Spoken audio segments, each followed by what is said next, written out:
You know, it's about to get good when The Rock turns heel and starts saying he's about to slap herpes off your face. Herpes, if you smile! Heel Rock promo was really entertaining, but is he truly a heel? I've seen a lot of people saying he pointed at Roman Reigns when he said, "I'll do anything in my power to make sure that you walk out WrestleMania as what you are," which is a loser. Could be just a reach, maybe has nothing to do with him turning on Roman. Also, when everybody put their fingers up, The Rock did it a bit differently. As in, loser? What does that even mean? L? The Rock is gonna give you an L. I kinda hope it's not the case. I'm enjoying this way too much, but I am a little suspicious too because it almost seemed like The Rock is making a parody out of this heel character. Don't get me wrong, it was fine, but I feel like at points it wasn't really that believable. Even after the show, he was acting like a heel but then smiling about it. It could be just The Rock enjoying the ride in the WWE, that's entirely possible. I think he's having a lot of fun. My man is still getting goosebumps. But it is a little bit suspicious, you know. I enjoy The Rock talking about smelly asses, penises, airwax, and,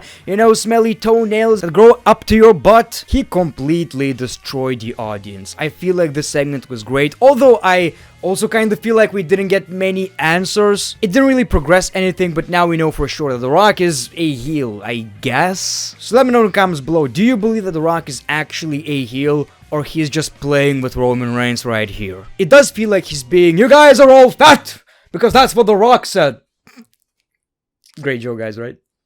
Look at me being a bad guy right here. Love you guys, actually. Love you, you fatties. Love you. So let's talk about Friday Night SmackDown, but before that, a word from our sponsor. This video is sponsored by Wrestling GM, where you can actually prove that you can book it better. Wrestling GM is the best wrestling simulation game in the world. The only game where you can be a business owner, TV show writer, and universe creator at the same time. Pick who fights, who becomes champion, manage each wrestler's career, write your own storylines and feuds, and even create your own wrestlers and companies. Find out why 250k plus players continually keep playing Wrestling GM. The game is very deep and the opportunities to play it are endless. It is the perfect mix of creativity and strategy. You can control and create all the outcomes within the game. I also played this game before on my channel. The playlist of Wrestling GM series is in the description below. Wrestling GM is available on all iOS and Android devices, and there's a link to download the game in the description below. Welcome back to the channel, ladies and gentlemen. My name is TheGreatOne. How are you guys doing today? Cody's story is big. I get it. There's a bigger story going around.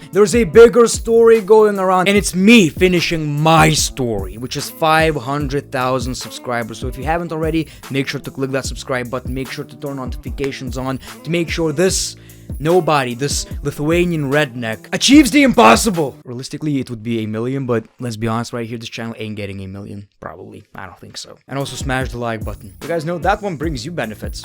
Bigger Coco Jumbo. The Rock arrives to SmackDown in his truck, and we jump straight into a qualifier match. Kevin Owens versus Dominic Mysterio. WWE did this whole Dominic Mysterio is getting booed, so he's saying a lot of shit like the Judgment Day will retain, I'm gonna win, and the crowd boos because they hate Dominic Mysterio. I've heard Dominic was supposed to face Brock Lesnar at Elimination Chamber, so wow, what a missed opportunity for Dominic. Well, anyway, we got the match. We also got R-Truth. This was a little unpredictable in my opinion because I feel like Dominic Mysterio should be on the show in Australia just because WWE would probably want to capitalize on a lot of people booing Dominic in a stadium. So I was really surprised by the, result. And now we got R-Truth and it was like, okay, you can't be that stupid. You cannot be that stupid. And he's not. He sits on a chair instead when Dominic asks for a steel chair. And Kevin Owens wins. The match goes to Elimination Chamber. So I'm really surprised that Dominic Mysterio is not gonna be at Elimination Chamber, but possibly during Rhea's match because I feel like WWE would want this, right? I also feel like R-Truth believes he helped The Miz.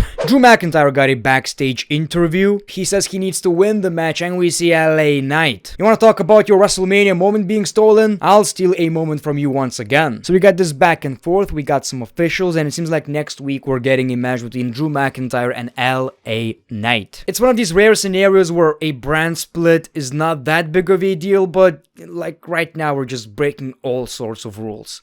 Am I fun, right? You're breaking the rules, W. Also, there's no way we're going to get a clean finish, right? There's no way Drew is losing. There's no way LA Knight is losing. These two got a new tag team name. New Catch Republic, I believe. I think so, I could be wrong. We see Dominic. Dominic says, you're going to lose against the Judgment Day. How about we face you in a match? Team up with R-Truth. He's not a part of the team. Bad day for Dominic Mysterio is what it was. We saw another qualifying match. Tiffany Stratton versus Zelina Vega. This one seemed obvious. I feel like we all knew who was gonna win this one. And of course, it was Tiffany Stratton, who really looks like a star lately. Emo phase AJ Styles is sitting in a...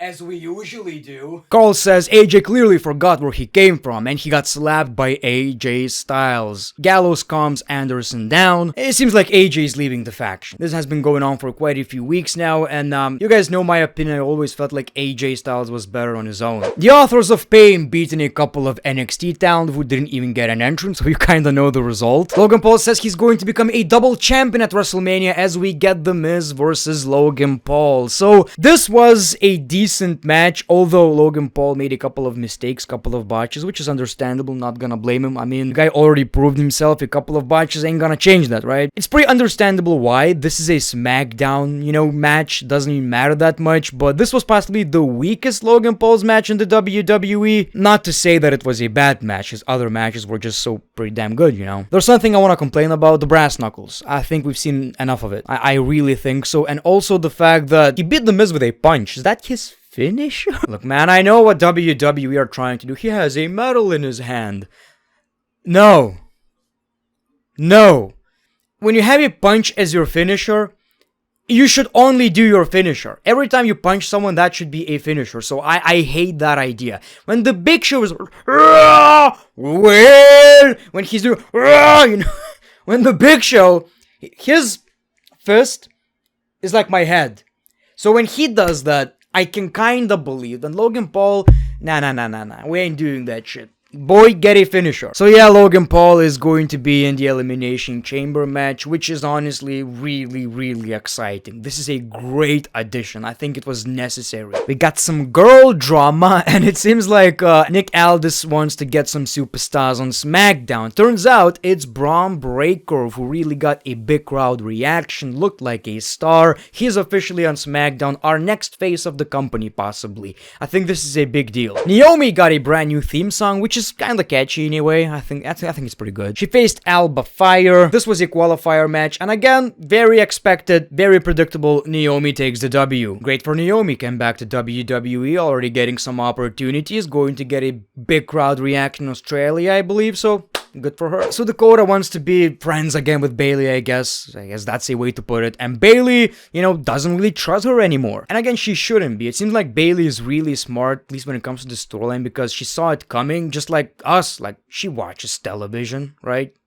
I guess. And even though last week we saw Dakota helping Bayley, Dakota didn't hit anyone, so it could be planned. So Bayley probably sees that this could be just, a swerve. Of course, the main segment of the night, we see Roman Reigns. He tells the people to acknowledge him. He calls the crowd idiots. Individually, you're maybe smart, but when you get together like this, you're pretty dumb. Everything we say has meaning, it has purpose. It is information that you need to understand. He talked about Cody and says tonight we fix it. And he announced that The Rock is a member of the bloodline. We see The Rock crowd goes nuts. My man came out in a $5,000 shirt again. It's a different one, but you get the idea. That was The Rock's thing back in like 20 years ago. Now, more like 25. So my man looks like an asshole, and it's really hard to buy into this because, it seems like it almost came out of nowhere. The Rock shared some good news. This is a sellout. And then he says, you broke the record for the largest gathering of trailer park trash.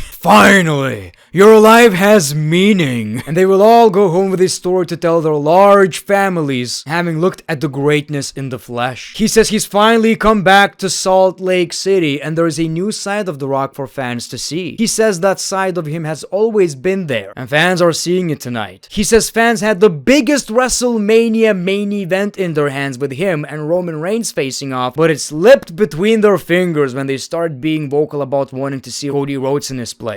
I'm just telling giving you the key points, but he called the crowd fat, he called the crowd a bunch of names, you know, basically to sum it up, if you smell all the smelly buttholes in the audience, something along those lines. The Rock questions what Rhodes' story is, and says Reigns beat Rhodes in the main event of WrestleMania last year, so why do you want another opportunity? There is no logic in Rhodes wanting a rematch after losing to Roman Reigns. Then he made a baseball reference. When a baseball team loses, they're acting like men and they work their asses off, not like Cody. He calls the fans Cody cried baby bitches. Then he promises to do everything he can to walk out of WrestleMania as a loser and says Rhodes' story is ending while theirs is just beginning. So it could be just a stretch. Maybe he really is a part of the bloodline and he's being honest, but you know, the thing with WWE is that we gotta look into it right now. It's like a movie. You know, all the small details could have a meaning. So I'm not sure